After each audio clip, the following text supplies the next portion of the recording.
ప్రభు నామమున వందనాలు. ఈ ఉదయకాలం మరి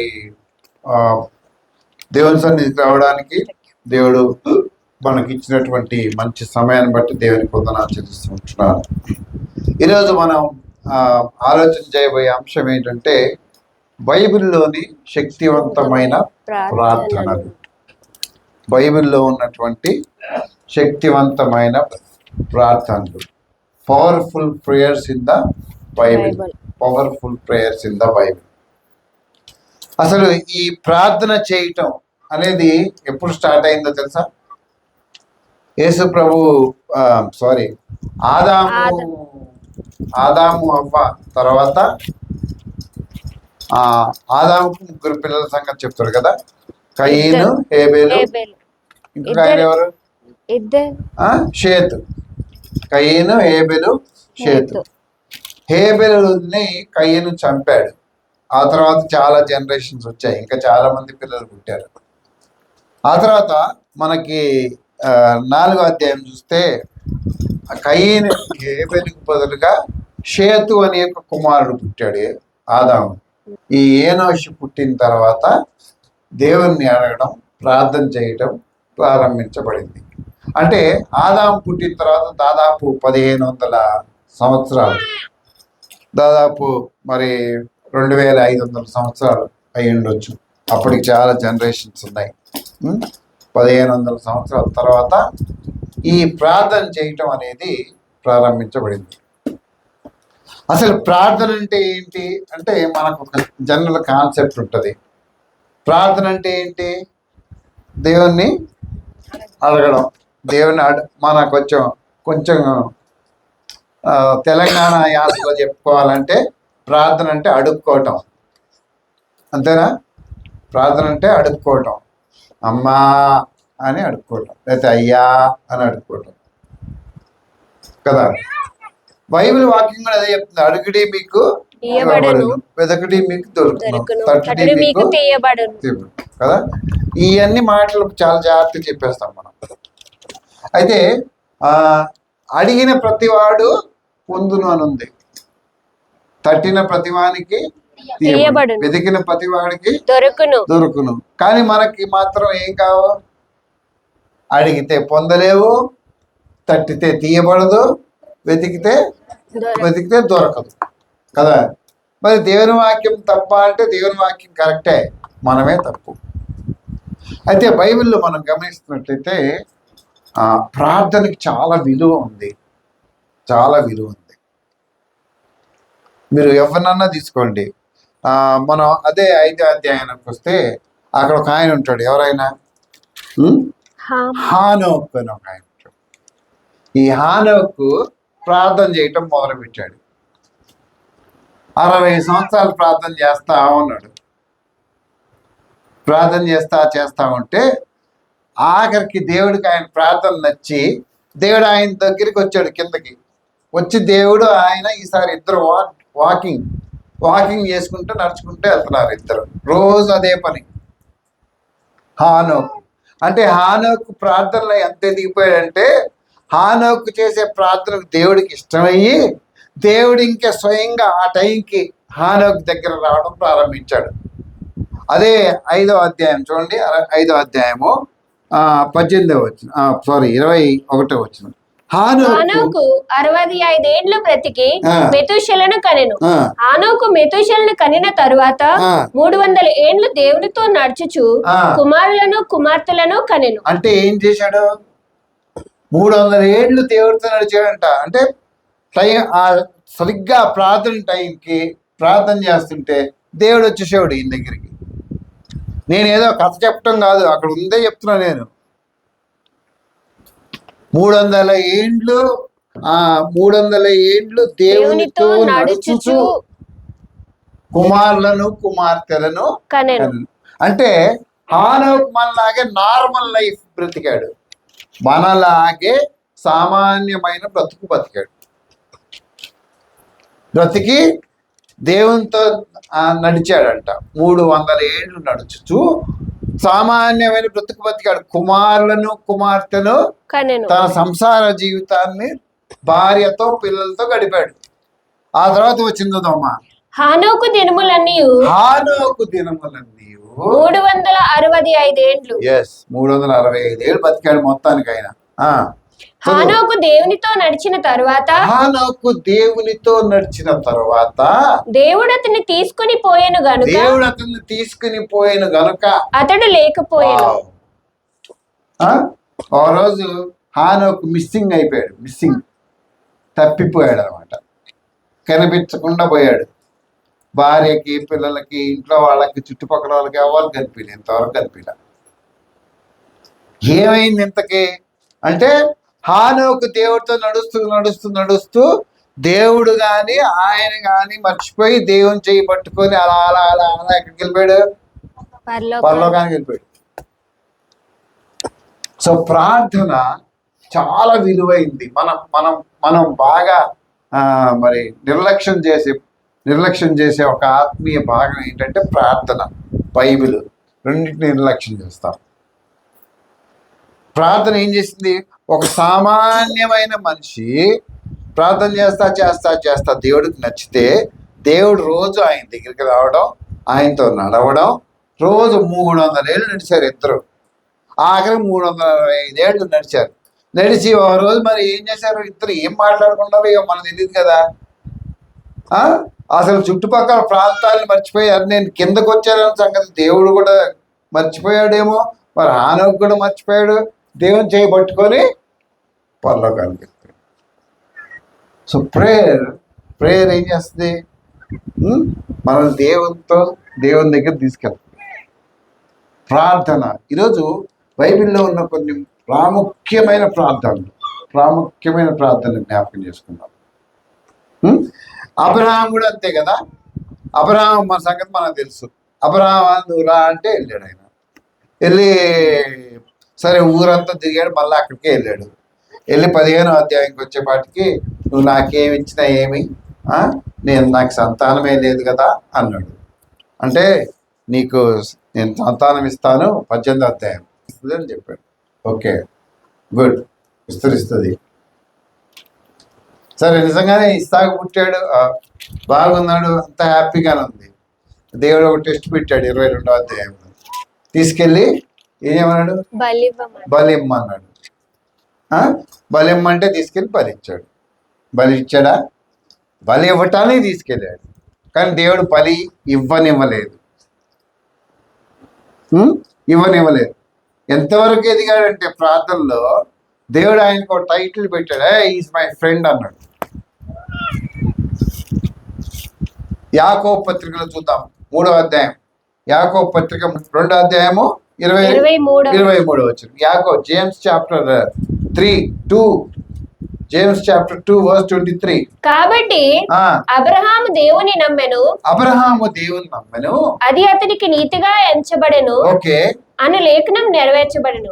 మరియు దేవుని స్నేహితుడు అని అతనికి పేరు కలిగెను. ఇంగ్లీష్ బైబిల్ అంటే బాగుంటాయి. ఎవరి దగ్గర ఉందా? అతనికి ఏం పేరు పెట్టారు సార్? Friend of God. దేవుని స్నేహితుడు. మన ఎవరి స్నేహితులు? ఫ్రెండ్ ఆఫ్ సాటనా? అసలుకి దేవుని స్నేహితుడు అని పేరు పెట్టాడు దేవుడు. ఈజ్ మై ఫ్రెండ్, మీరా దోస్తాయి భయ్. 19వ అధ్యాయంలో మనం చూస్తే 18వ అధ్యాయంలో నేను చేయబో కార్యం అబ్రహామునకు మరుగు చేయదునా దాచెదనా, అతడు గొప్ప జనాంగంగా మార్చబడతాడు. దేవుని స్నేహితుడు. ప్రార్థన యొక్క విలువని ఈరోజు గుర్తించాలి మనం. ప్రార్థన అంటే మనకి అసలు అంటే మనం జనరల్గా మనకి దాని విలువ తెలియదు. అందుకే మనం ప్రార్థన అంటే విలువ ఇవ్వం. ప్రార్థన 2 రకాలు కదా. వ్యక్తిగత ప్రార్థన, సంఘ ప్రార్థన కదా. 2 రకాలు. పోనీ వ్యక్తిగత ప్రార్థన ద్వారానే దేవుళ్ళు ఎదిగారు. సంఘ ప్రార్థన ద్వారా కూడా దేవుళ్ళు ఎదిగారు. వ్యక్తిగత ప్రార్థన లేకపోతే నువ్వు సంఘ ప్రార్థనలో కనిపించలేవు. If you don't have personal interaction with the Lord, you cannot grow in the Lord. నీకు వ్యక్తిగతంగా దేవునితో సంబంధమే లేకపోతే, నువ్వు ప్రార్థనే లేకపోతే నువ్వు దేవునిలో ఎదగలేవు.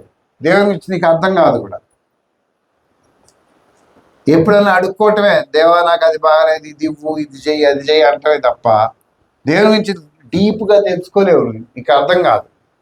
ఈరోజు బైబిల్లో ఉన్న కొన్ని ప్రముఖమైన ప్రార్థనలు మీ ముందుకు తేవాలని ఇష్టపడుతున్నాను నేను. బైబిల్లో ఉన్న చాలా, అసలు ఆ ప్రార్థనలు ఏం చేశాయంటే దేవుణ్ణి దింపినాయి కిందకి. మీకు తెలిసిన ప్రార్థనలు కాకుండా మీకు తెలవని ప్రార్థనలు కొన్ని తీసుకున్నాను నేను. ఈయన ఎవరు? ఏలియా. ఏలియా ఏం చేశాడంట? ప్రకృతిని శాసించిన ప్రార్థన. ఏలియా ప్రకృతిని శాసించాడంటే ఏంటి? వాడి శాసించడం, ప్రకృతిని పరిపాలించాడు.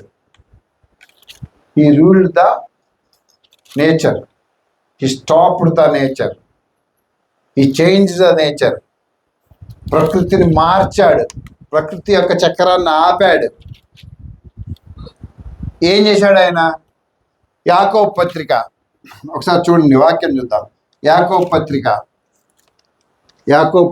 5వ అధ్యాయం 17-18 వచనాలు. యాకోబు పత్రిక 5వ అధ్యాయము 17-18 వచనాలు. ఏలియా మన వంటి స్వభావం గల మనుషుడే. ఏలియా మన వంటి స్వభావము కల మనుషుడే. వర్షింపకుండునట్లు అతడు ఆసక్తితో ప్రార్థన చేయగా 3.5 సంవత్సరముల వరకు భూమి మీద వర్షించలేదు. అతడు మరలా ప్రార్థన చేయగా ఆకాశము వర్షం ఇచ్చెను, భూమి తన ఫలమునిచ్చెను. ఏం చేశాడు? ఈ ప్రకృతిని శాసించాడు. Ruled. He stopped the nature's role of the nature. ప్రకృతి చక్రాన్ని ఏం చేసింది ప్రార్థన? అయిన ఆపాడు అనమాట. ఏలియా ఏటమ్మా, మళ్ళీ చదువు మాట. ఏలియా మన వంటి స్వభావము కల మనుషుడే. మనకేం స్వభావం ఉందో ఆయనకి కూడా అదే స్వభావం ఉంది. ఆయనకి శోధనలు వచ్చాయి, ఆయనకి కోరికలు వచ్చాయి, ఆయనకి పడిపోయే అవకాశాలు వచ్చాయి. కానీ ఆయన వాటికి నిలబడ్డాడు, మనం వాటికి పడిపోతున్నాం. ఏలియా మన వంటి స్వభావం కలగ మనుషుడే. అతడు అత్యాసక్తితో ప్రార్థన చేయగా వర్షింపకుండునట్లు అతడు ఆసక్తితో ప్రార్థన చేయగా 3.5 సంవత్సరముల వరకు భూమి మీద వర్షింపలేదు. అది ఎట్లా ప్రార్థన చేశాడంట? ఆసక్తితో ప్రార్థన చేశాడా? అత్యాసక్తితో చేశాడా? ఏమదమ్మా? ఆసక్తితో హోల్ హార్టెడ్, ఇంగ్లీష్ లో హానెస్ట్లీ, హర్నెస్ట్లీ, ఆసక్తితో, యథార్థంగా, ఖచ్చితంగా ప్రార్థన చేశాడు. దేవా వర్షం రాకూడదు అంటే రాల. మనలాంటి మనుషులే. మనం ఏంటి పైన ప్రార్థన చేస్తాం కదా, బాగుచేయి బాగుచేయి బాగుచేయి బాగుచేయి, అది ఇవ్వు ఇది ఇవ్వు ఇది ఇవ్వు అది ఇవ్వు. కానీ ఆసక్తితో, ఇటమదే వర్డ్, ఆనెస్ట్లీ, అత్యాసక్తితో ప్రార్థన చేయం. ఖచ్చితంగా అక్కడ కూర్చోము, దేవా నువ్వు ఇస్తావా తస్తావా మనం. 3.5 సంవత్సరాలు అయిపోయింది. మరలా ఏమని ప్రార్థన చేశాడు? మళ్ళా ప్రార్థన చేశాడు. ఈసారి ఏమైంది? ఆకాశము వర్షం ఇచ్చింది, భూమి తన ఫలము ఇచ్చింది. 18వ అధ్యాయం 45 వచ్చిన మొదటి రాజులు 18వ అధ్యాయము 42-45 వచనాలు చదువుతాం. 18వ అధ్యాయం ఆహాబు భోజనం చేయబోయెను గాని ఆ, ఏలియా కర్మేలు పర్వతం మీదకి పోయి పోయి నేల మీద పడి పడి ముఖము మోకాళ్ళ మధ్య ఉంచుకొనెను. ఎందుకు ప్రార్థన చేయటం మొదలు పెట్టాడు. దేవా 3.5 ఏళ్ళు అయిపోయింది, ఆ మోకాళ్ళ మధ్య తలబెట్టి ప్రార్థన చేయటం ప్రారంభించాడు. సేవకుడికి చెప్పాడు, చూడు. తరువాత అతడు ఆ, తన దాసుని పిలిచి ఉమ్, నీవు పైకి పోయి సముద్రం వైపు చూడమనగా ఉమ్, వాడు మెరక ఎక్కి పారజూసి ఏమీయూ కనబడలేదనగా ఉమ్. అతడు అతడు ఇంకా 7 మార్లు పోయి చూడమని చెప్పెను. ఉమ్, 7వ మారు 7వ మారు అతడు చూచి అదిగో మనిషి చెయ్యి అంత చిన్న మేఘము సముద్రం నుండి పైకి ఎక్కుచున్నదనెను. ఉమ్, అప్పుడు ఏలియా ఆ, నీవు ఆహాబు దగ్గరకు పోయి నీవు వెళ్లకుండా వర్షం నిన్ను ఆపకుండానట్లు ఆ. నీ రథమును సిద్ధపరచుకొని పొమ్మని చెప్పుమని వానిని పంపెను. ఉమ్, అంతలో ఆకాశము మేఘములతోనూ ఉమ్. గాలివానతోనూ కారు కమ్మెను. అది అత్యాశక్తి ప్రార్థన చేయటం అంటే అది. దేవుడు వెంటనే రెస్పాండ్ అయ్యాడు.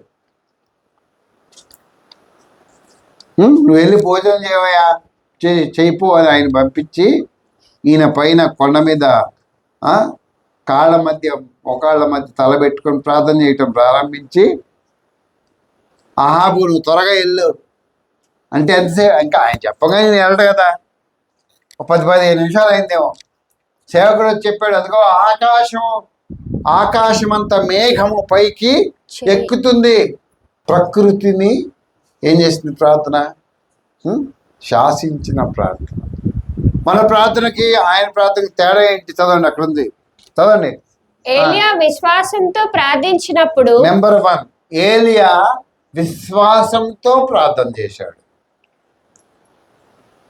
విశ్వాసముతో, నమ్మకముతో, దేవుడు ఇది ఇస్తాడు, దేవుడు ఇది చేస్తాడు, వేరే ఆలోచన లేదు. విశ్వాసముతో ప్రార్థన చేసినప్పుడు దేవుడు ప్రకృతిపై తన అధికారాన్ని చూపించాడు. ఆయన ప్రార్థన వల్ల వర్షం ఆగింది, మళ్ళీ ప్రార్థించగా వర్షం వచ్చింది. అది ఇక్కడ 2 విషయాలు ఉంటాయి, విశ్వాసము, ఫెయిత్ అండ్ అత్యాశక్తి. ప్రార్థన మరియు అత్యాశక్తి. పైన ప్రార్థన చేసి వెళ్ళిపోతాం, ప్రార్థన కనిపించాం కొన్నిసార్లు. సంఘ ప్రార్థన అంటే అసలు మనకు లెక్కే లేదు కదా. అత్యాశక్తి, ఆసక్తి లేదు మనకి, అత్యాశక్తి ఎక్కడ? ఆసక్తి లేదు. We don't have interest, we are not worried about that కదా. ఆయన చూడండి, ప్రకృతిని మార్చగలిగాడు. ఇంకొక ప్రార్థన, ఇంకొక ఇంపార్టెంట్ ప్రేయర్ చూద్దాం. బైబిల్లో ఉన్నటువంటి ఇంకొక ఆసక్తికరమైన ప్రార్థన చూద్దాం ఈసారి. ఎవరైనా యెహోషువ ఈయన ఏం చేశాడు? సమయాన్ని ఆపాడు, సూర్యచంద్రులను ఆపేశారు. సమయాన్ని ఆఫ్ చేస్తాడు ఈయన. సూర్యచంద్రులను మాత్రమే కాదు, స్టాప్డ్ ద టైం. సమయాన్ని ఏమన్నా ఆపగలరా? కానీ ఈయన ఆపాడు. చూడండి, యెహోషువ గ్రంథం 10వ అధ్యాయము 12-13 వచనాలు. యెహోవా ఇశ్రాయేలీయుల ఎదుట అమోరీయులను అప్పగించిన దినమున ఇశ్రాయేలీయులు వినుచుండగా యెహోషువ యెహోవాకు ప్రార్థన చేసెను. సూర్యుడా నీవు గిబియోనులో నిలువుము, చంద్రుడా నీవు అయ్యాలోను లోయలో నిలిచిపో. జనులు తమ శత్రువుల మీద పగ తీర్చుకొని వరకు సూర్యుడు నిలిచెను, చంద్రుడు ఆగెను అనుమాట యాషారు గ్రంథంలో వ్రాయబడి ఉన్నది కదా. సూర్యుడు ఆకాశ మధ్యమున నిలిచి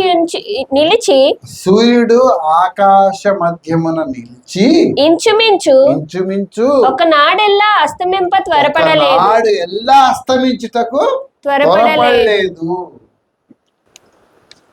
ఏం చేశాడంటే ఆయన, దేవా శత్రువులు అమోరీయులు మాకు దొరికారు, వాళ్ళు చంపడానికి టైం సరిపోలే, కాబట్టి వీళ్ళు మళ్ళీ ఛాన్స్ రాదు దేవా అని దేవుడి దగ్గరికి వెళ్ళి, దేవా సూర్యుడిని అక్కడ ఆపు, చంద్రుడిని ఆపు, మా శత్రువుల మీద మేము పగ తీసుకునేంత వరకు టైంని ఆపమని చెప్పాడు.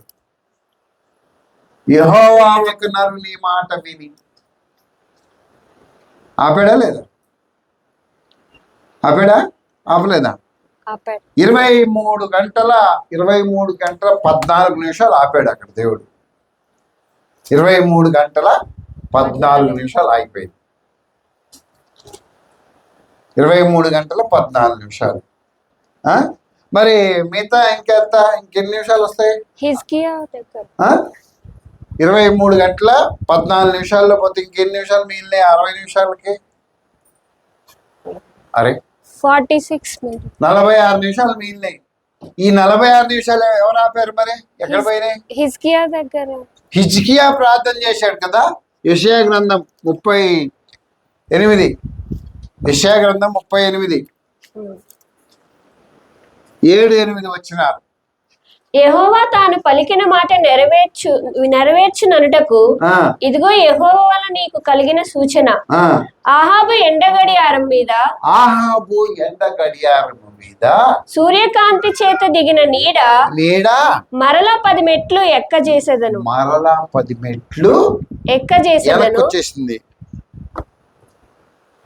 12:10 అయింది అనుకోండి. దేవుడు చెప్పాడు కాబట్టి 12 మళ్ళీ వెనక్కి వచ్చేస్తుంది. కాలం ఇట్లా వెనక్కి రివర్స్ తిరిగింది అనమాట. అందుకే మనకి ఒక రోజు తక్కువ వస్తుంది, 366 రోజులు వస్తుంది 4 సంవత్సరాలకి.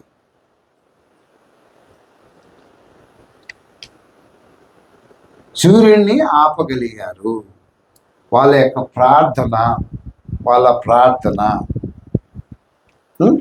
ఎంత గొప్పదండి. మనకు దాని విలువ తెలియదు, అందుకే మనం పట్టించుకోము. మనకి ఎంతసేపు ఏం తెలుసు? దేవా రాత్రి అంతా కాపాడావు, పగులు సహాయం చేయి, పనుల్లో సహాయం చేయి, వేస్తున్నామని ఆమె. రాత్రి రాగానే ఏం ప్రార్థన అలవాటు? ప్రభా పగలంతా కాపాడావు, రాత్రి సహాయం చేయి, మంచి నిద్ర ఇవ్వు, కళ్ళలు రాకుండా బంగారు దూతను కాపలా పెట్టు,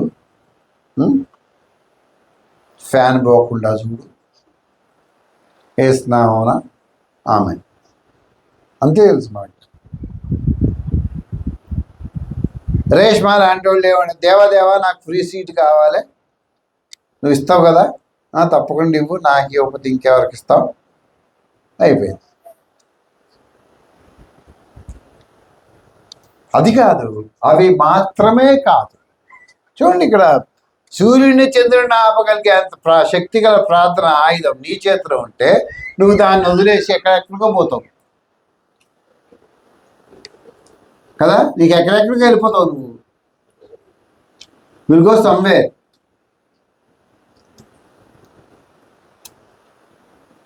సూర్యుడిని చంద్రుడిని ఆపగల ప్రార్థనాయుధం అనేది నీ చేతిలో ఉంటే నువ్వు ఎక్కడెక్కడో తిరిగితే లాభం. అవునా?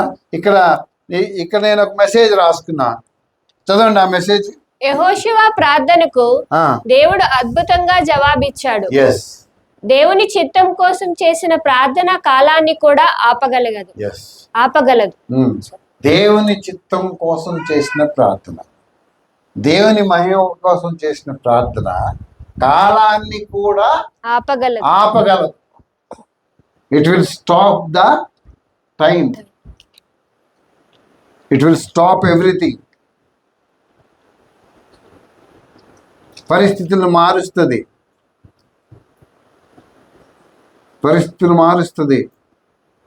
జనాలను మారుస్తుంది, పరిస్థితులు నువ్వు చెయ్యవు, అంతే. నువ్వు చెయ్యవు కాబట్టి అట్లా ఉంటావు. You don't do that. నువ్వు చెయ్యవు. దేవా, నేను మీకు చాలా ఎగ్జాంపుల్స్ చెప్తుంటాను. భగత్ సింగ్ అంకుల్ గారు బేగంపేట ఎయిర్పోర్ట్కి వెళ్ళి ఫ్లైట్ వెళ్ళిపోయిందంట. ఒకరోజు వెళ్ళిపోతే అక్కడ ఆయన వదిలిపెడతానికి వచ్చిన చెప్పాడంట, అయ్యా మీరు వెళ్ళి ఫ్లైట్ మళ్ళీ తిరిగి వస్తుంది మనకి, మీరు వెళ్ళి అక్కడ ప్రార్థన చేయమన్నాడంట.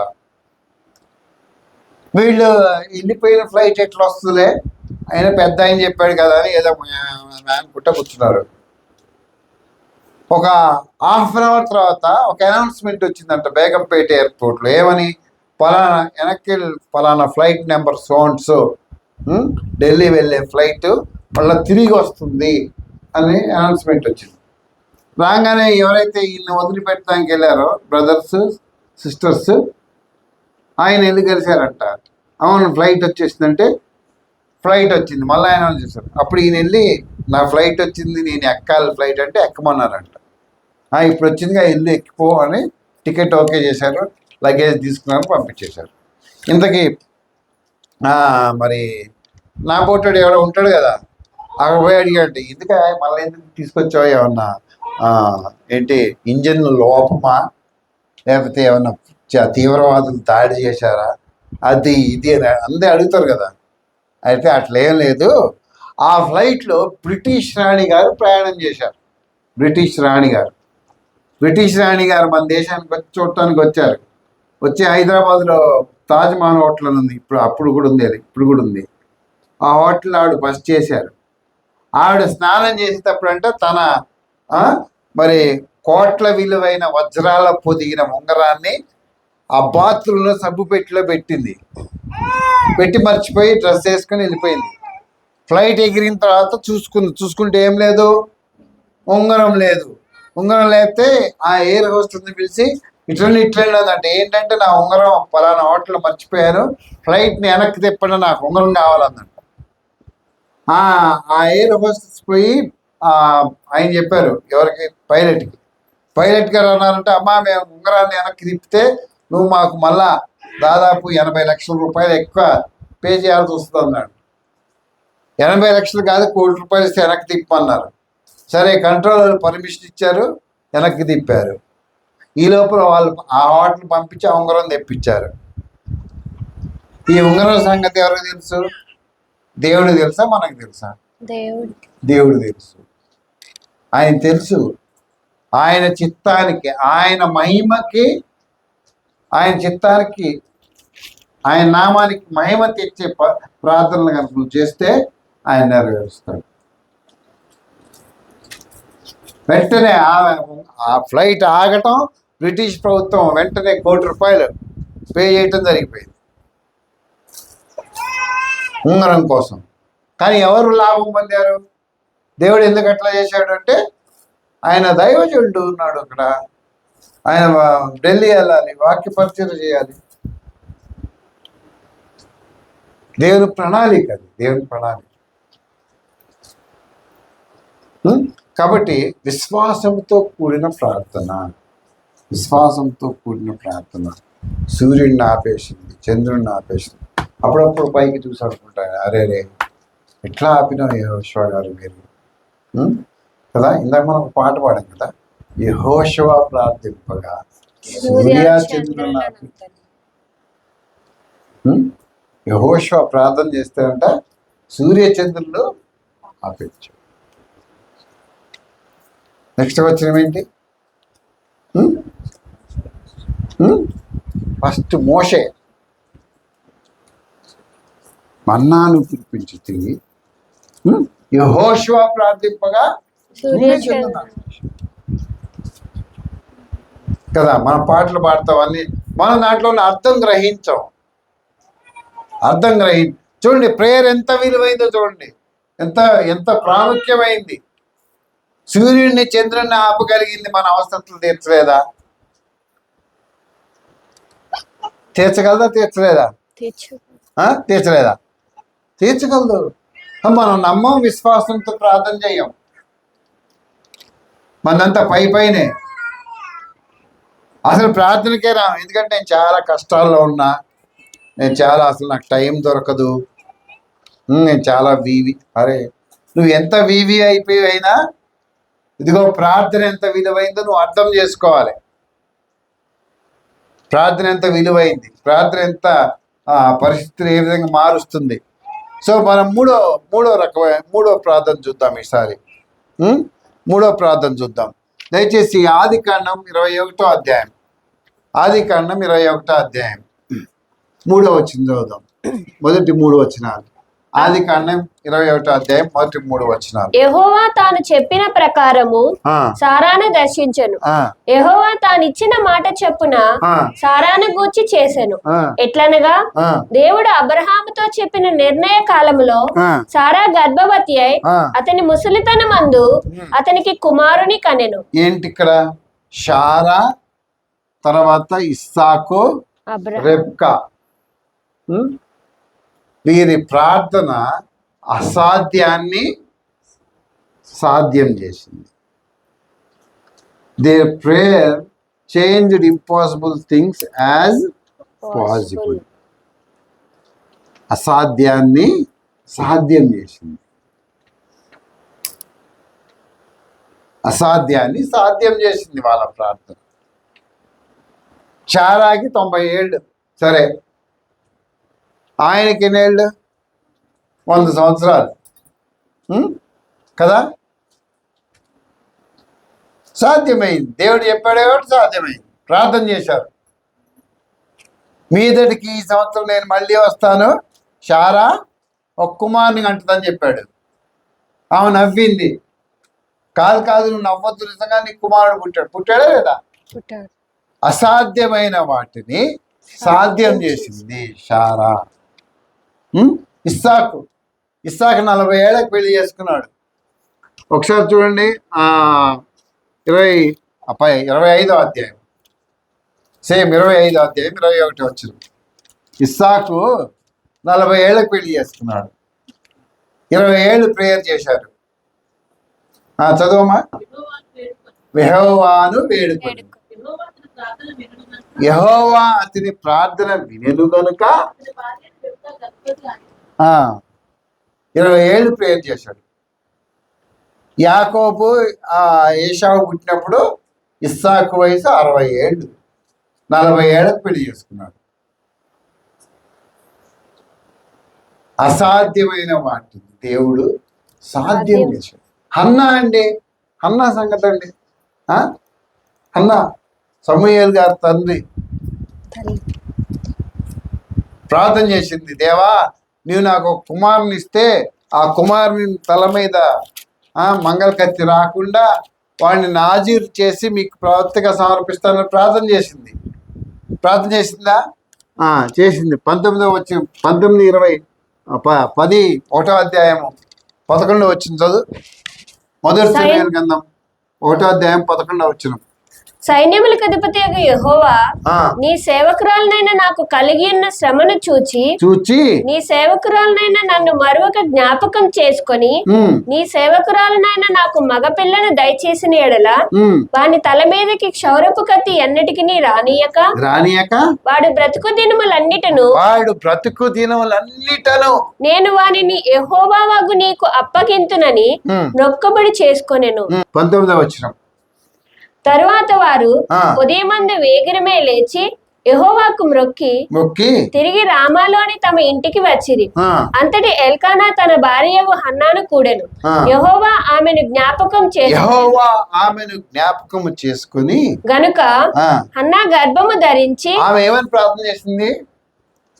దేవాలను జ్ఞాపకం చేసుకుని నాకు ఒక కుమారుడు నిమ్మంది. తగిన సమయంలో యెహోవా ఆమెను జ్ఞాపకము చేసుకొనేను గనక. అసాధ్యమైన వాటిని సాధ్యం చేయగలదు ప్రార్థన. నీ దృష్టిలో చాలా అసాధ్యం, అది నీ వల్ల కాదు. అది మనకెక్కడ వస్తుంది? మన వల్ల కాదు. మనకెక్కడిది? మన వల్ల కాదు. కానీ దేవుడు అసాధ్యమే. నువ్వు ప్రార్థన చేసి నువ్వు నమ్మితే దేవుడు చేస్తాడు. You believe. నాకు 1987 జాబ్ వచ్చింది. నేను ఆల్రెడీ అందరికి చెప్పేసి ఏంటి, నాకు స్టేట్ గవర్నమెంట్లో జాబ్ వస్తుంది. జనవరి నుంచే చెప్తున్నాను నేను అందరికీ. ఏప్రిల్ వచ్చింది. ఏప్రిల్ రాగానే ఎన్టీఆర్ గారు ప్రభుత్వం ఉద్యోగ భర్తీ మీద నిషేధం విధించింది. ఉద్యోగాలు బ్యాన్ పెట్టింది. నో మోర్ జాబ్స్ అని. అందరూ ఏమన్నారు? నీకు జాబ్ రాదు. నిజమే కదా. ఆయన నిషేధం విధిస్తే ఇంకెక్కడ జాబు? అయితే నేనేమన్నాను, లేదు లేదు నాకు తప్పకుండా ఉద్యోగము వస్తుంది, మీరు చూస్తున్నాను అన్న. వీడు పిచ్చాడు అయిపోయాడు అన్నారు అందరు నన్ను. మే నెలలో నాకు ఆర్డర్స్ వచ్చినాయి. నాకు కూడా అర్థం కాలేదు చాలా సంవత్సరాలు, 10 ఏళ్ల దాకా.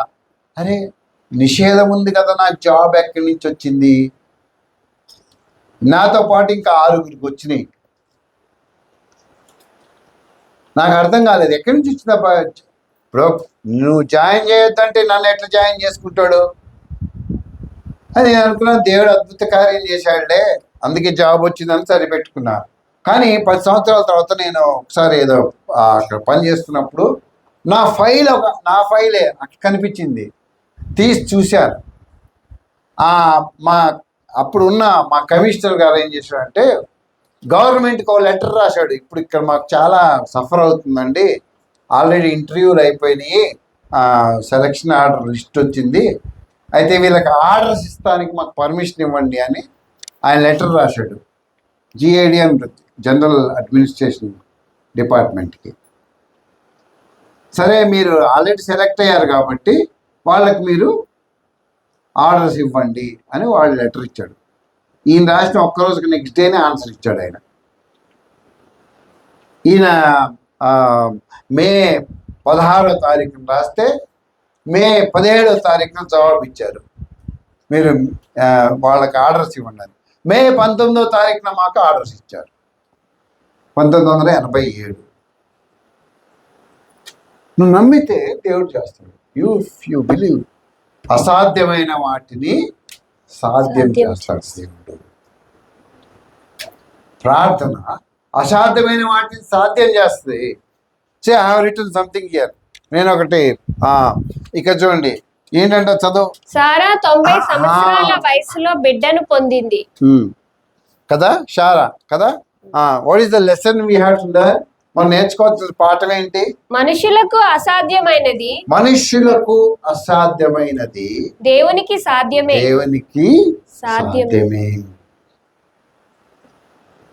నీకు అసాధ్యమే కానీ దేవునికి అది సాధ్యం. It's possible with God, maybe it's not possible with you. మనిషి జ్ఞానం వేరు, మనిషికున్న శక్తియుక్తులు వేరు, కానీ everything is possible with God. నువ్వు నమ్మయి, నువ్వు ప్రార్థన చేయి, దేవుడు చేస్తాడు.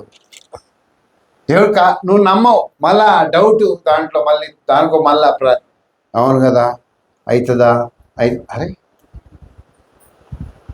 నువ్వు నమ్మాలి. నమ్ముట నీ వలన అయితే నమ్మువానికి సమస్తం సాధ్యమే.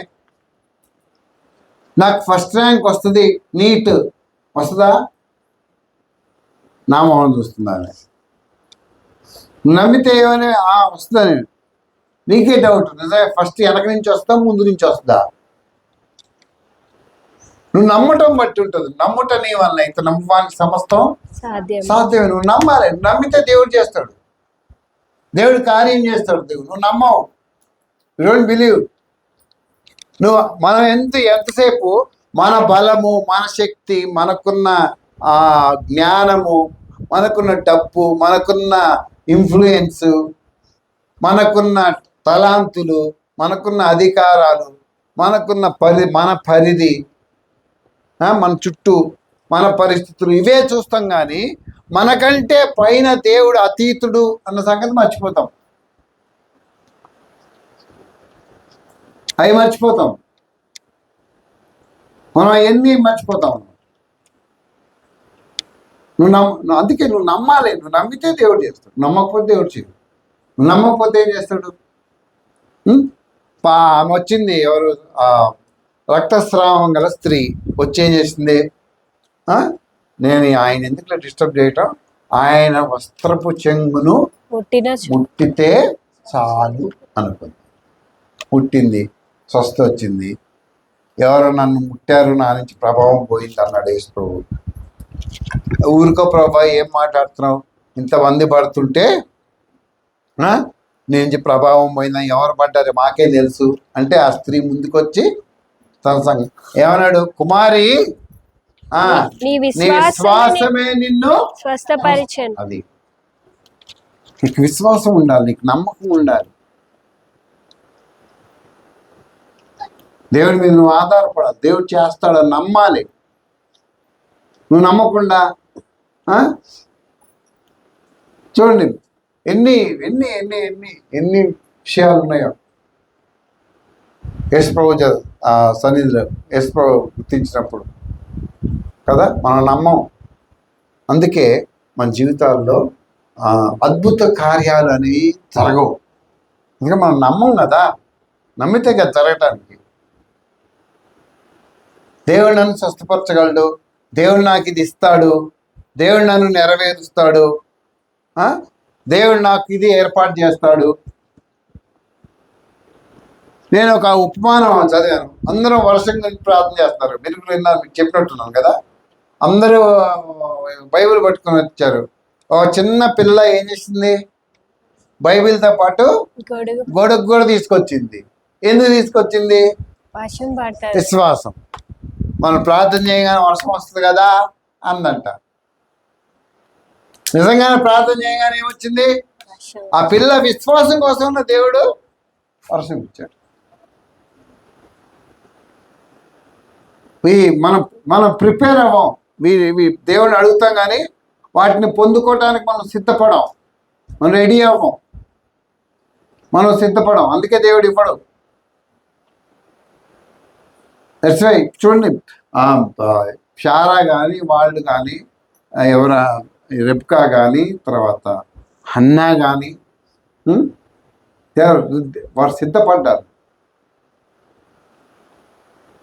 మనం సిద్ధపడం. మనకన్నీ అసలు మనకి ప్రార్థన అంటేనే సరైన అవగాహన లేదు. చుల్లకన భావం. ప్రార్థనకి వెళ్ళాలి, ఎవడు పోతాడు రాత్రి పూట ప్రార్థన చేసుకోవాలి. Routine life. అందరికీ ఒకటే లైఫా వేరే? ఇప్పుడు అందరికీ పిల్లలు ఉన్నారు, అందరి పిల్లలకి వంటలు వండాలి, వాళ్ళ బాగోగులు చూసుకోవాలి. ఒక్కళ్ళకే, నాకు ఒక్కడికే ఉందా? మీకు కూడా ఉందా? మీకు కూడా ఉన్నాయా? నాకు కూడా ఉన్నాయా? నాకు ఒక్కడికే ఉందా? మాట్లాడండి. అందరికి ఉన్నాయి కదా, మరి ఎందుకు మనం రాము? It's a routine life. Routine life. తర్వాత మనం ఎందుకు రామంటే మనకి వాల్యూ తెలియదు. We don't know the value. ఏం వాల్యూ తెలీదు? దేవుడు అసాధ్యమైంది సాధ్యం చేస్తాడు. ఆ విలువ తెలియదు మనకి. మనం గుర్తించలేకపోతున్నాం ఆ వాల్యూని, ఆ విలువని గుర్తించలేకపోతున్నాం మనం. 2015లో నేను అమెరికాకి వెళ్ళాను. అమెరికాకి వెళ్ళి అదేంటది లండన్ ఎయిర్పోర్ట్లో దిగాను. చాలా పెద్ద ఎయిర్పోర్ట్ అది. దాంట్లో APCTN 4 టెర్మినల్స్ ఉంటాయి. 4. D అనేది కింద ఉంటుంది, A పైన ఉంటుంది. అవి ఎక్కి రావడానికి ఉండదు, ట్రైన్ ఉంటుంది కింద నుంచి పై. నేను దిగిందేమో D టెర్మినల్, C టెర్మినల్లో. నేను ఎక్కాల్సింది A టెర్మినల్లో. ఆ ట్రైన్ ఉంటుంది, మన ఏదో మెట్రో ట్రైన్ లాగా ఉంటుంది. ఆ ట్రైన్ ఎక్కి C నుంచి ఆ ట్రైన్లో రావడానికి 20 నిమిషాలు పట్టుద్ది. మళ్ళీ అక్కడ చెకప్ అన్నీ అయిపోయి వచ్చిన తర్వాత నా గేట్, నేను US వెళ్తానికి కావాల్సిన గేట్ నెంబర్కి వెళ్ళాను, 96 ఏదో. అక్కడికి వెళ్ళి అక్కడ చూస్తే అక్కడ లోపలికి వెళ్ళాను. ఆ చెకప్ అవన్నీ అయిపోయినాయి, లోపలికి వెళ్ళిపోయా. వెళ్ళేటప్పుడు ఒక $2 ఇచ్చి ఇంత పెద్ద గ్లాస్ కాఫీ కొనుక్కున్నా. పాటలు పాడుకుంటూ కూర్చున్నా. ఇంకెంతసేపు ఉందంటే ఇంకొక అరగంట ఉంది. ఎంత తాగినా అయిపోవట్లేదు ఆ కాఫీ గ్లాసు, అంత పెద్దగా ఉంది, అది 1 లీటర్ ఉంటుంది. సరే తాగుతా ఉన్నాను, అయిపోయిన డౌట్ వచ్చింది నాకు. అరే ఏంటి చాలామంది ఉండాలి కదా అని అక్కడ రిసెప్షన్ ఉంటే రిసెప్షన్ దగ్గర పోయి నా టికెట్ చూపించి ఈ ఫ్లైట్ ఇక్కడికే వస్తుందని చెప్పారు, ఏది రాలేదన్నాడు. ఆమె చెక్ చేసి అందే, సారీ సార్ ఇది ఇక్కడికే రావాలి కానీ అది సాంకేతిక కారణాల వల్ల మళ్ళా C టెర్మినల్ 26 గేట్కి వెళ్ళింది సార్ అంటే. C టెర్మినల్ అంటే మళ్ళీ ఇప్పుడు నేను 20 నిమిషాలు 25 నిమిషాలు మళ్ళీ కిందకి వెళ్ళాలి. అక్కడ మళ్ళీ సెక్యూరిటీ చెకప్ ఉంటుంది. టైం సరిపోదు. మరి మీరు ఇన్ఫామ్ చేస్తారా నేను ఇక్కడి నుంచి వెళ్ళాలంటే? అట్లా ఇన్ఫామ్ చేయటానికి ఉండదు. మీరే ఏదో ఇదే చేసుకుని వెళ్ళిపోండి అని ఐఎమ్ సారీ సార్ అని చెప్పి ఎవరికి ఫోన్ చేసి అయితే చెప్పింది ఆ మొత్తానికి. ఏం చేయాలి? ఆ టీ అక్కడ పెట్టా. నేను దేవుడు నాకు ఇచ్చిన వాగ్దానం అంటే నీ రాకపోకల్లో నేను సహాయం చేస్తా. ఆ బ్యాగ్ ఒక్కటి పెట్టి ప్రార్థన చేశా, దేవా నువ్వు నా రాకపోకల్లో సహాయం చేస్తా అన్నావు కదా, ఇప్పుడు 10 నిమిషాలే ఉంది, ఫ్లైట్ వెళ్ళిపోతుంది. 10 నిమిషాల్లో నేను అక్కడికి వెళ్ళాలి. నువ్వు ఎట్లా తీసుకెళ్తావో నాది తెలవదు. నువ్వేమన్నావు? నమ్ముట నీ వలన అయితే నమ్మవానికి సమస్తము సాధ్యమని చెప్పావు కదా. నేను నమ్ముతున్నా, నువ్వు నన్ను తీసుకెళ్ళు అని మెల్లిగా సన్న కళ్ళు తెరిచి చూసా. 6 నిమిషాలే ఉంది. మళ్ళా ప్రార్థన చేస్తున్నా, దేవా 6 నిమిషాలే ఉంది, ఇప్పుడు ఏం చేస్తావు నాకు తెలియదు, నేను నమ్ముతున్నా నువ్వు తీసుకెళ్ళాలి, ఎందుకంటే నువ్వు వాగ్దానం చేశావు, నేను నమ్ముతున్నా నువ్వు తీసుకెళ్ళాలి. నువ్వు రాకపోకల్లో నేను నీకు ఇది మొదలుకొని ఆ పొక్కలు ఎందు యెహోవా నీకు తోడైండు అని చెప్పావు కదా. మరి ఇప్పుడు ఇట్లా అయిపోయింది, నా తప్పేం లేదు దీంట్లో. వాళ్ళు ఎట్లా చెప్పారు, నేను ఎట్లా చేశాను. It's your this thing. సరే నేను ప్రార్థన చేస్తామంటే చాలా సీరియస్గా ప్రార్థన చేస్తాను. ఎందుకంటే అది తప్పిపోయింది అనుకోండి ఇంకంతే, మళ్ళీ నాకు ఎట్లా చేయాలో కూడా తెలియదు నాకు పద్ధతి. సో ఐ వాజ్ థింకింగ్ ఎట్లా చేయాలి దీన్ని. సరే ఈ లోపల ఎవరు వచ్చిన ఇట్లా కొట్టారు భుజం మీద. ఇట్లా చూస్తే 6 అడుగులు ఉంది ఆవిడ, జైంట్ లాగా, లావుగా నల్లగా 6 అడుగులు ఉంది. సార్ మీరేనా పాస్టర్ ఇండియా నుంచి వచ్చిందన్న అని అడిగింది. అవునవును అన్న. ఒక్క ఏళ్ళతో ఇట్లా లేపింది బ్యాగ్, అది ఉంటుంది కదా ట్రాలీ, ఇట్లా లేపట్లు పెట్టి కూర్చోండి సార్ అంది. నేను తడబడుతుంటే ఆమె ఇట్లా జిబ్బని ఎత్తి దాంట్లో పెట్టింది. నాకు నేను అడుగుతున్నా, మేడం నేనేమైనా తప్పు చేశానా నాకు తెలియదు, అది నావేం వినిపించుకోలే.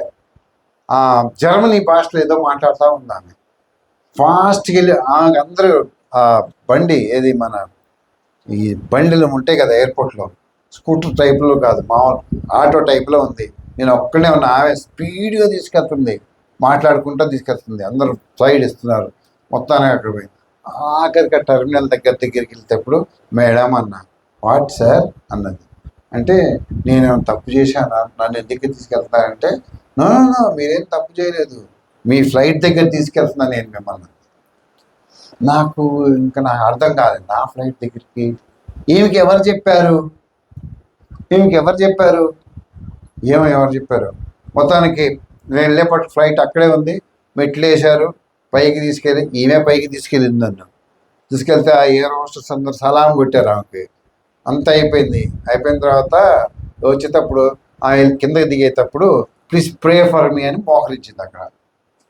సో ప్రార్థన చేశాను, వెళ్ళిపోయాను. అప్పుడు మేడం మీకు ఎట్లా తెలుసు అంటే అవంది God told me to pick up you అంది, వెళ్ళిపోయింది. నాకు అర్థం కాలేదు, గాడ్ టోల్డ్ మీ ఏంది మీకు, గాడ్ టోల్డ్ అంత ఈజీగా ఇవి చెప్పటం అనుకున్నా. ఈ లోపల ఆమె తీసుకొచ్చి నన్ను వదిలింది కాబట్టి ఇంకా అక్కడ నాకు అంతా రాజభోగం.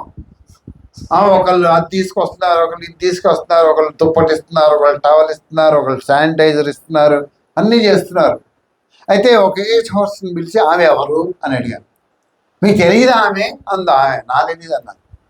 ఆమె మొత్తం ఎయిర్పోర్ట్కి ఆమె జనరల్ మేనేజర్. అప్పుడు అర్థమైంది నాకు. ఏమర్థమైంది?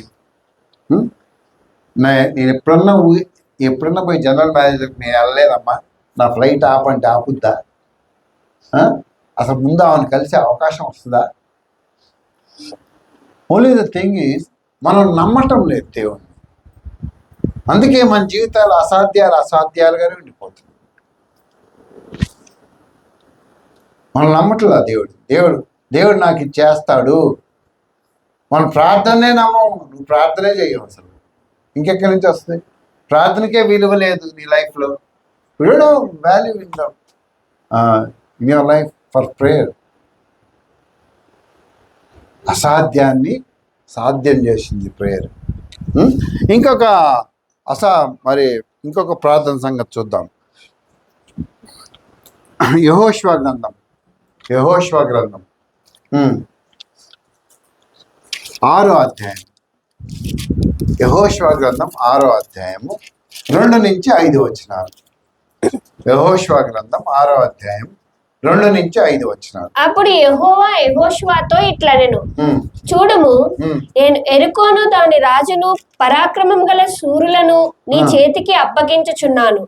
మీరందరూ యుద్ధ సన్నద్ధులై పట్టణమును ఆవరించి ఒక మారు దాని చుట్టూ తిరగవలెను. అలాగూ 6 దినములు చేయిచు రావలెను. 7 యాజకులు పొట్టేలు కొమ్ము బూరలను పట్టుకుని ముందుగా నడవవలెను. 7వ దినమున మీరు 7 మార్లు పట్టణం చుట్టూ తిరుగుచుండగా ఆ యాజకులు బూరలు నోదవలెను. మానక ఆ కొమ్ములతో వారు ధ్వని చేయుచుండగా మీరు బూరల ధ్వని వినునప్పుడు జనులందరూ ఆర్భాటముగా కేకలు వేయవలెను. అప్పుడు ఆ పట్టణ ప్రాకారము కూలును గనుక జనులు తమ ఎదుటికి చక్కగా ఎక్కుదురనెను. ఏంటిది? ఎరికో పట్టణాన్ని ఏం చేశారు? యెహోషువతో జనులు గెలిచి. ఎరికో పట్టణం గోడలకు నేను చాలాసార్లు చెప్పాను. ఎరికో పట్టణం గోడలు ఎంత పెద్ద అంటే అది 4 ట్రాక్ రోడ్డు. ఇప్పుడు మన సూర్యాపేట రోడ్డు ఉంది కదా, మన ఎల్బీ నగర్ నుంచి సూర్యాపేట 4 రోడ్లు ఉంటాయి కదా, ఇటు 2 అటు 2, అంత పెద్దగా ఉంటుంది ఆ గోడ. ఇటు 2 రథాలు వెళ్ళొచ్చు, ఎదురుగా 2 వెళ్ళొచ్చు, పక్క నుంచి 2 రావచ్చు. అంత పెద్ద కోట. ఆ కోటని మామూలు వీళ్ళు సైన్యం, అందుట్లో వీళ్ళు ఇశ్రాయేలీలు యుద్ధ నైపుణ్యం లేని వీళ్ళు పడగొడతాం అనేది అసాధ్యం. మామూలుగా పడగొడతాం అసలు సాధ్యమే కాదు, ఇంపాసిబుల్. అయితే దేవుడు ఏం చెప్పాడు? మీరు ఉదయాన్నే లేచి మందసాన్ని పట్టుకొని రోజుకు ఒకసారి ఆ గోడ చుట్టూ తిరగండి. 7వ రోజు యాజకులు బోర్లు ఊతుండగా మీరందరూ 7 సార్లు తిరగండి. 7వ సారి తిరిగేటప్పుడు బిగ్గరగా అరవండి. బోర్లు ఊతూనే ఉంటారు. 7వ సారి తిరిగినప్పుడు మీరు ఏం చేయాలి? పెద్దగా అరవాలి. అరిచినప్పుడు ఆ గోడ కూలిపోతుంది. ఆ గోడ కూలిపోతుంది. ఎరికో గోడల్ని కూల్చేసిన ప్రార్థన, ఎరికో పట్టణ గోడల కూల్చేసిన ప్రార్థన. ఏంటి ప్రార్థన యొక్క గొప్పతనం? ఏంటి ప్రార్థన యొక్క గొప్పతనం అంటే చదవండి, అక్కడ ఏముంది? దేవుని మాటకు విధేయత, విశ్వాసంతో ముందు. దేవుని మాటకు విధేయత, దేవుడు చెప్పినట్టే చెయ్యాలి. 7 రోజులు రోజుకు ఒక్కసారి తిరగమన్నాడు. 6 రోజులు సౌండ్ అస్సలు రాకూడదు, బూరధ్వని కూడా వినిపించకూడదు, బూరధ్వని కూడా వినిపించకూడదు. 7వ రోజు కూడా 7 సార్లు తిరగమన్నాడు, కానీ 6 సార్లు సౌండ్ రాకూడదు. 7వ సారి తిరిగినప్పుడు మాత్రమే బూరధ్వని రావాలి, బిగ్గరగా అరవాలి. అప్పుడు గోడలు కూలిపోతాయి. దేవుని మాటకి నువ్వు విధేయత చూపకపోతే, దేవుని వాక్యానికి నువ్వు లోబడకపోతే, దేవుని వాక్యానుసారంగా నీ జీవితాన్ని క్రమపరచుకోకపోతే, దేవుని వాక్యానికి అనుకూలంగా నీ జీవితాన్ని సరిదిద్దుకోకపోతే దేవుడి దగ్గర నుంచి నీ ప్రార్థనకి జవాబు రాదు.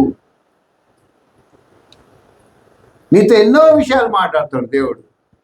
నాకు కాదులే, తర్వాత చూసుకుందాము, నిద్రపోతా, నాకు లెక్కలేదు, దేవుని సన్నిధికి రావే బాబు, దేవునికి విధేయత చూపించు, దేవునికి విధేయత చూపించు, దేవునికి లోబడు. అస్సలు. అందుకే నీ జీవితం అక్కడే ఆగిపోయింది. మీరు గుర్తుపట్టండి, why your life is stopped there. ఎందుకు అక్కడే ఉండిపోయావు? నువ్వు విధేయత చూపించలేదు కదా, యు ఆర్ నాట్ ఒబేయింగ్. దేవుని మాటకు నువ్వు విధేయత చూపిస్తే నువ్వు అట్లా ఉండవు కదా. 7 రోజులు తిరగాలి, 6 రోజులు మౌనంగా రోజుకు ఒక్కసారి తిరగాలి, ఆరో రోజు 7 సార్లు తిరగాలి. ఏడో రోజు 7 సార్లు తిరగాలి. 6 సార్లు మౌనంగా తిరగాలి. 7ఓసారి తిరిగినప్పుడు బూరలు ఊతూ బిగ్గరగా, అది నియమం, అది విధేయత, అది విధేయత. ఆ విధేయత చూపించారు కాబట్టే గోడ పడిపోయింది.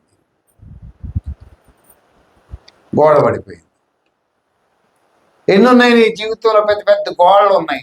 ఆర్థిక గోడలు ఉన్నాయి, అనారోగ్య గోడలు ఉన్నాయి, సమస్యలు అనే గోడలు ఉన్నాయి, దుఃఖం అనే గోడ ఉంది, చింతలు అనే గోడలు ఉన్నాయి.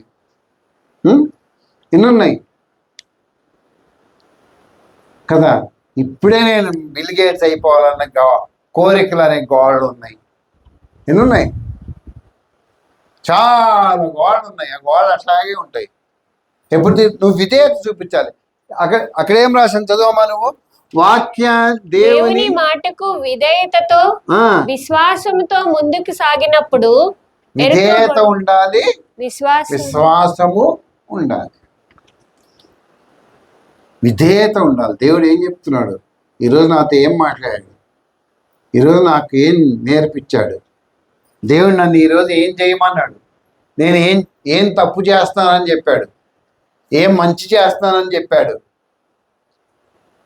నువ్వు గ్రహించాలి. నువ్వు గ్రహించకపోతే ఎట్లా? ఎరికో గోడలనే పడగొట్టినాడు. నీ దగ్గర మన సమస్యలు ఎంత లెక్క ఆయనకి? ఆయన లెక్క. సూర్యుడిని చంద్రుడిని ఆపినోడు మన సమస్యలు ఆయనకు ఒక లెక్క లేదు. మనం విధేయత చూపట్లేదు కాబట్టి మన సమస్యలు కూడా కొండ ఘోరంతే మన సమస్యలు. కానీ ఆయన కొండ మనకు కొండ కంటే పెద్దగా కనిపిస్తున్నాయి. హిమాలయ పర్వతాలు అంత కనిపిస్తున్నాయి మన సమస్యలు మనకి. Because we don't want to obey God. దేవునికి లోబట్టం ఇష్టం లేదు. విధేయత చూపిస్తూ విశ్వాసముతో ముందుకు సాగినప్పుడు ఎరుకో గోడలు కూలిపోయాయి. అది విశ్వాసముతో ముందుకు సాగినప్పుడు ఎరికో గోడలు కూలిపోయాయి. ప్రార్థనతో కూడిన విధేయత విజయాన్ని తెస్తుంది. అది ప్రార్థనతో కూడిన విధేయత. అన్నిటికీ టైం ఉంటుందా? ఉంటుందా? ఫోన్ చూసుకోవడానికి టైం ఉంటుందా? అంత చేయండి. నాకు ఫోన్ చూసుకోవడానికి టైం ఉంటుందా? వాట్సాప్ చూసుకోవడానికి టైం ఉంటుందా? ఫేస్బుక్ చూసుకోవడానికి టైం ఉంటుందా? తలపైకెత్తాలి నాకు. ఉంటుందా? బైబిల్ చదవటానికి టైం ఉంటుందా? ఉండదు కదా. వాక్యం రాసుకోవటానికి టైం ఉంటుందా? ఉండదు. ఎందుకు? నాకు అన్నీ వచ్చు కదా. ఎందుకు రాసుకోవాలి? నాకు ఎలానే ఏమున్నాయి? ప్రార్థన చేయడానికి టైం ఉంటుందా? ఉండదు. ఎప్పుడు టైం ఉంటుంది? రాత్రిపూట భయం వేస్తుంది, అప్పుడు వస్తుంది టైం గుర్తు. సీరియల్ మధ్యలో ఆపేసి అప్పుడు, దేవా నేను ఒక సీరియల్ చూస్తాను, నిద్రపోతే నాకు మంచి నిద్రనివ్వు, కలలు రాకుండా చూడు, బంగారు దేవదూతలు నా చుట్టూ పెట్టు. ఇప్పుడు తులం 1,60,000 70,000 కదా, 45,000 బంగారు. ఒక దేవదూత 50 కిలోలు ఉన్నా ఎన్ని లక్షలు పెట్టాలి నీకు? ఎన్ని కోట్లు పెట్టాలి? అవన్నీ అనవసరం. టైం లేదు. మన దేవుని మందిరం రావడానికి టైం లేదు. ప్రార్థన రావడానికి టైం ఉందా? లేదు. అందుకే ఏమైంది? ఆయన ఎరుకో గోడలను పిలిచాడు, కానీ మనకి ఇంకా పెద్ద పెద్ద గోడలు అడ్డం వచ్చినాయి. Okay, we have one more I think slide. ఏంటి? అపోస్తుల కార్యాలు చిన్నపిల్ల ప్రార్థన 12వ అధ్యాయము 5వ వచనం. అపోస్తుల కార్యాలు 12వ అధ్యాయం 5వ వచనం కనిపిస్తుంది. Acts chapter 12 verse 5. పేతురు చెరసాలలో ఉంచబడెను. సంఘం అయితే అతని కొరకు అత్యాసక్తితో దేవునికి ప్రార్థన చేయుచుండెను. సంఘం ఏం చేస్తుందంట? అత్యాసక్తితో అతని కొరకు ప్రార్థన చేయుచుండెను. సంఘము పేతుర్ని విడిపించారు. సంఘము పేతుర్ని మరణము నుంచి విడిపించారు. మరణం నుంచి విడిపించారు. దాని తర్వాత వచ్చిందోమా 12వ వచనం. ఇట్లా ఆలోచించుకుని అతడు మార్కు అని మారు పేరు గల యోహాను తల్లి అయిన మరి ఇంటికి వచ్చెను. అక్కడ అనేకులు కూడి ప్రార్థన చేయుచుండిరి. ఏమైంది? వీళ్ళు ప్రార్థన చేసేటప్పుడు తెలుసా ఏమైంది? సడన్ గా భూకంపం వచ్చింది. వచ్చి పేతురు యొక్క చెరసాల సంఖ్యలు తెగిపోయినాయి, గేట్లు తెలుసుకున్నాయి. దేవదూత వచ్చి లేపాడు, లేరవయ్యని. ఎందుకు? ఈ నిద్రపోతున్నాడు. చేతికి ఒక పెట్ట రాళ్ళు కట్టారు, బొండ అంటారు, కాళ్ళకి చేతులకు కలిపి ఇడిపోయినాయి. చెప్పులు వేసుకోమన్నాడు, వేసుకున్నాడు. పట్టుకొని తీసుకొచ్చాడు, గేట్లు తెరుచుకున్నాయి. లోపల తీసుకొచ్చాడు పట్టణం లోపలికి. గేటు తెలుసుకుంది. ఎక్కడికి వెళ్తావు పొమ్మన్నాడు. అప్పుడు ఈయన దేవదూత మాయమైపోయాడు అక్కడి నుంచి. ఈయన వచ్చి మార్కు అని మారు పేరు గల యోహాను తల్లి అయిన మరియా గారి ఇంటి తలుపు కొట్టాడు. కొడితే లోపలే ఎంతమంది ఉన్నారంటే లోపలే ఏం జరుగుతుంది? ప్రార్థనలు వినిపిస్తున్నాయి. సంఘ ప్రార్థన మరణం నుంచి అయినా సరే తప్పిస్తుంది. సంఘ ప్రార్థన, సంఘం నీకు ఆ విలువ తెలియట్లా, అందుకే నువ్వు వెనక తిరుగుతుంటావు. సంఘ ప్రార్థన అంటే నీకు టైం ఉండదు. అప్పుడే డబ్బులు అంటావు, అప్పుడే ఆఫీస్ అంటావు, అప్పుడే అదంటావు, అప్పుడే ఇదంటావు. నీకు వాల్యూ, డోంట్ నో వాల్యూ. అందుకే సగం జరుగుతాయి కొన్ని లైఫ్, కొన్ని జీవితాలు సగమే, మిగతా సగం అట్లా ఉండిపోద్ది. నువ్వు ప్రార్థన చేయటం కదా. నువ్వు సంఘ ప్రార్థన అన్నప్పుడు ఇప్పుడు ఎవరికి నాకు బాగలేదు అనుకో, నేను సంఘాన్ని ప్రార్థన రావాలా వద్దా? నేను నడిచి తిరగలుగుతున్నప్పుడు నేను రావాలా వద్దా ప్రార్థనకి? మాట్లాడేంటండి, రావాలి కదా. నేను రాను అంత ఎట్లా కుదురుద్ది? ఇప్పుడు ఆవిడైతే ఐసీయూలో ఉంది, ఆవిడ రాలేదు.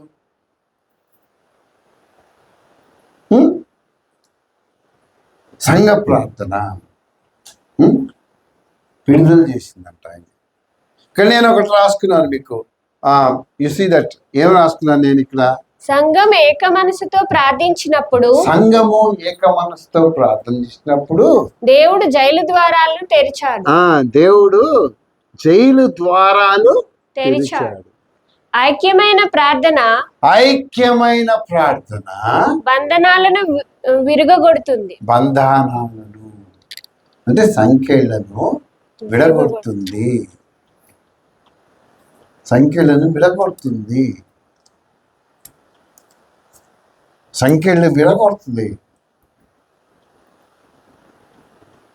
మనం ప్రార్థన చేయం.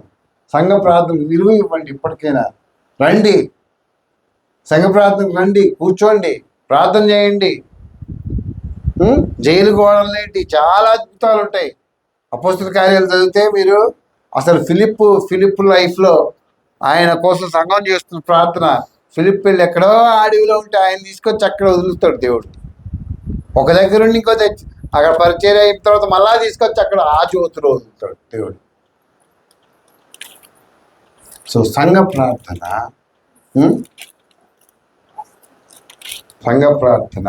ఏం చేసింది? జైలు నుంచి బయటికి తీసుకొచ్చింది ఆయన. సో సంఘ ప్రార్థన విలువైంది ప్రియులారా. కారణాలు ఎత్తుక్కోకండి సంఘ ప్రార్థన రాకుండా. Okay, we have a last slide. ఆఖరి ప్రార్థన ఇది. ఏంటి ఆఖరి ప్రార్థన అంటే, మొదటి రాజుల గ్రంథం 18వ అధ్యాయము 36, 39. అస్తమయ నైవేద్యము అర్పించు సమయమున ప్రవక్తయగు ఏలియా దగ్గరకు వచ్చి ఇలాగూ ప్రార్థన చేసెను. యెహోవా అబ్రహాము ఇస్సాకు ఇశ్రాయేలీల దేవా, ఇశ్రాయేలీల మధ్య నీవు దేవుడివై ఉన్నావనియు, నేను నీ సేవకుడినై ఉన్నాననియు, ఈ కార్యములన్నీ నీ సెలవు చేత చేసితిననియు ఈ దినమును కనుపరచుము. ఓకే. యెహోవా, యెహోవా నా ప్రార్థన ఆలకించుము. నా ప్రార్థన ఆలకించుము. యెహోవావైన నీవే దేవుడివై ఉన్నావనియు, నీవు వారి హృదయములను నీ తట్టుకు తిరగచేయదు అనియు ఈ జనులకు తెలియనట్లుగా నా ప్రార్థన అంగీకరించుము. అతడు ఇలాగూ ప్రార్థన చేయుచుండగా యెహోవా అగ్ని దిగి దహన బలి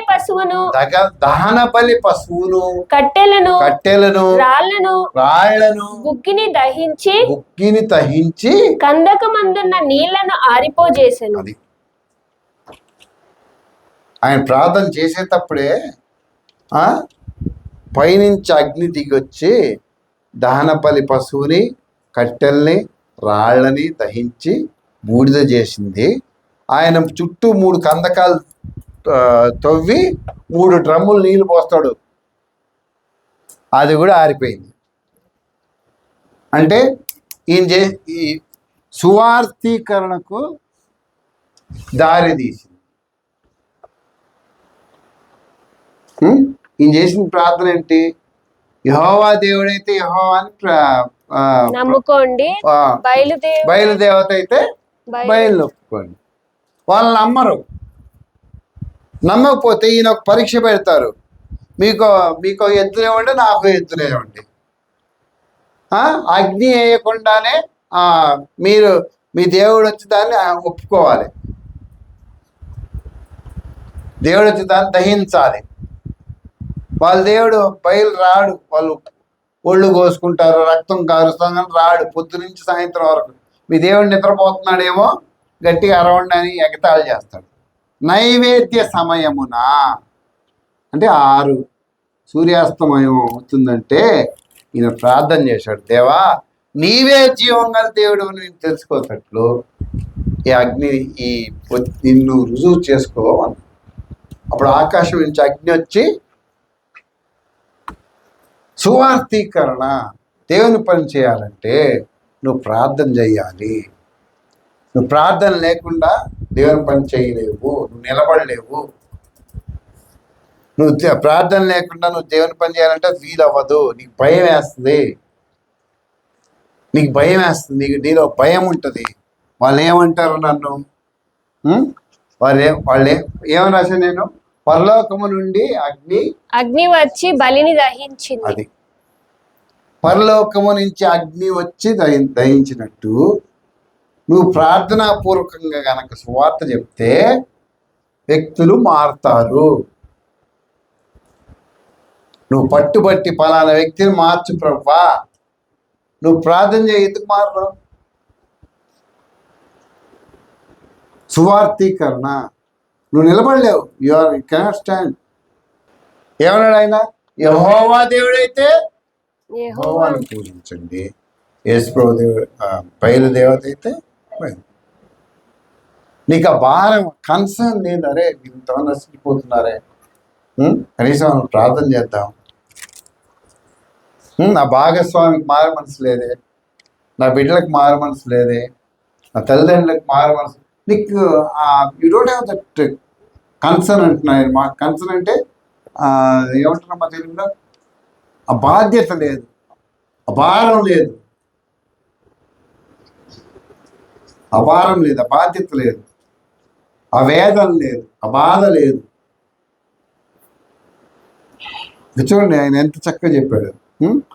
సువార్త అసలు అది చరిత్రలో అది నిలిచిపోయింది. మొన్న 1999లో ఇస్రాయేల్ శాస్త్రవేత్త ఆ కర్మేలు పర్వతం మీదకి పోయి ఆ బృందం 80 మంది బృందము పరిశీలించారంట. నిజంగా ఇక్కడ జరిగిందా అంటే వాళ్ళకి రుజువులు దొరికాయంట కొన్ని. ఎస్, నిజమే, ఈ అగ్ని పైనుంచి వచ్చింది. ఎట్లా తెలుసు? ఆ అగ్ని మొత్తం రాళ్ళను కూడా కాల్చేస్తుంది. రాళ్ళు కూడా బూడిద అయిపోయినాయి, రాళ్ళ బూడిద తెచ్చుకున్నారు వాళ్ళు. రాళ్ల బూడిద.